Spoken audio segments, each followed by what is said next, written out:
తాకట్టులో ఉన్న బంగారాన్ని విడిపించి ఆ రోజు ఆన్లైన్ ధరకే కొంటుంది కొమ్మూరి గోల్డ్.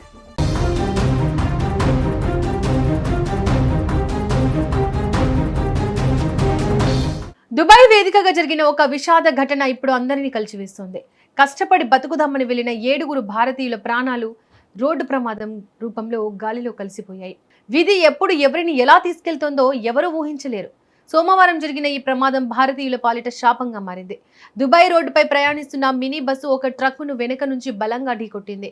ఆ సమయంలో ఆ ట్రక్కు సాంకేతిక కారణాలతో రోడ్డు మధ్యలో ఆగి ఉంది. డ్రైవర్ అజాగ్రత్త, తగినంత సురక్షిత దూరం పాటించకపోవడం వల్ల పెను ప్రమాదం సంభవించింది. క్షణాల్లోనే మినీ బస్సు నుజ్జునుజ్జయింది. ఈ ప్రమాదంలో 7గురు అక్కడికక్కడే ప్రాణాలు కోల్పోయారు. మరో 9 మంది కార్మికులు తీవ్రంగా గాయపడ్డారు. సమాచారం తెలిసిన వెంటనే పోలీసులు, అంబులెన్సులు ఘటనా స్థలానికి చేరుకున్నాయి. గాయపడిన 9 మందిని స్థానిక ఆసుపత్రికి తరలించి అత్యవసర చికిత్స అందిస్తున్నారు. డాక్టర్ల బృందం తెలిపిన సమాచారం మేరకు 5గురు కార్మికుల పరిస్థితి చాలా విషమంగా ఉంది. 4గురికి స్వల్ప గాయాలయ్యాయి. వారికి మెరుగైన వైద్యం అందేలా దుబాయ్ అధికార యంత్రాంగం చర్యలు తీసుకుంటోంది. ఈ దుర్ఘటనపై దుబాయ్లోని భారత రాయబార కార్యాలయం స్పందించింది. ప్రమాదం జరిగిన విషయం తెలియగానే అధికారులు వెంటనే ఆసుపత్రికి వెళ్లారు. క్షతగాతులను పరామర్శించి వారికి భరోసా ఇచ్చారు.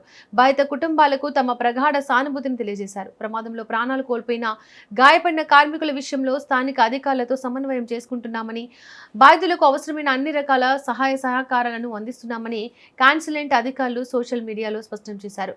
ఏళ్లుగా కష్టపడుతున్న కార్మికులు ఇలా అర్ధాంతరంగా ప్రాణాలు కోల్పోవడం చూస్తుంటే ప్రతి ఒక్కరి మనసు భారంగా మారుతోంది. డ్రైవర్లు వాహనాలు నడిపేటప్పుడు ఎంత జాగ్రత్తగా ఉండాలో ఈ ఘటన మరోసారి గుర్తు చేస్తోంది.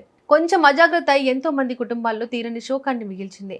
దుబాయ్ ట్రాఫిక్ పోలీసులు కేసు నమోదు చేసి విచారణ కొనసాగిస్తున్నారు. ప్రమాదానికి గల కారణాలను ఆరా తీస్తున్నారు.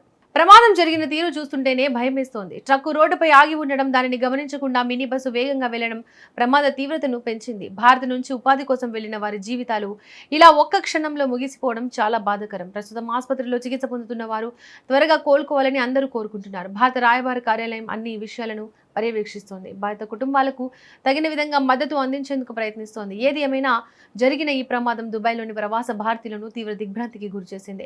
సోషల్ మీడియాలో కూడా మృతుల ఆత్మశాంతి కోసం ప్రార్థిస్తూ పోస్టులు వెల్లువెత్తుతున్నాయి. ఎంతో మందికి ఇదొక గుణపాఠం లాంటి ఘటన. వాహనాలు నడిపేటప్పుడు నిబంధనలు పాటించడం ఎంత ముఖ్యమో అర్థం చేసుకోవాలి. అధికారులు కూడా ట్రాఫిక్ నిబంధనల విషయంలో మరింత కఠినంగా వివరించే అవకాశం ఉంది. ఆసుపత్రిలో చికిత్స పొందుతున్న 5గురు కార్మికుల ఆరోగ్యం గురించి అధికారులు ఎప్పటికప్పుడు అప్డేట్స్ ఇస్తున్నారు. వారి ప్రాణాలు నిలవాలని ప్రతి ఒక్కరూ ఆశిస్తున్నారు.